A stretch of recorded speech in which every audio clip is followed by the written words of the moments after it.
এই ভদ্রমহিলা 43 বছর বয়স। ইনি রেকটামের ফোলা, ব্যথা, তার সঙ্গে চুলকানি ইত্যাদি বিভিন্ন সমস্যায় ভুগছিলেন, অর্থাৎ যেটা কিনা পাইলসের সমস্যা।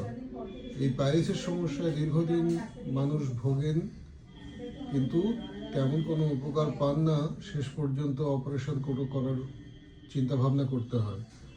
হোমিওপ্যাথি চিকিৎসায় কতটা সুন্দরভাবে সারে এনার কাছ থেকে আমরা শুনে নিই। কি সমস্যা ছিল আপনার বলুন তো? আমার পাইলসের প্রবলেম ছিল, ফুলে যেত মলদ্বারটা আর চুলকাতো। তাও ডাক্তারবাবুর কাছে, স্যারের কাছে ওষুধ খেয়ে আমি এখন ভালো আছি। ব্যথা কেমন ছিল সেই সময়? ব্যথা ছিল প্রচন্ড পরিমাণে, মলদ্বারটা ফুলে যেত আর খুব চুলকাতো আর খুব ব্যথা করতো। হ্যাঁ। আর পটি করতে গেলে খুব অসুবিধা হতো, কিন্তু স্যারের প্রথমবারের ওষুধ খেয়েই কমে গেছিল? হ্যাঁ, বেশ প্রথম দিন ওষুধ খেয়ে প্রথম এক সপ্তাহ খাওয়ার পর যে ব্যথা যন্ত্রণাটা ছিল সেটা কমে গেছিলো। তারপরে স্যার ওষুধটা কন্টিনিউ করতে থাকি, খেতে খেতে আমার 6 মাসে আমি এখন ভালোই আছি। ঠিক আছে।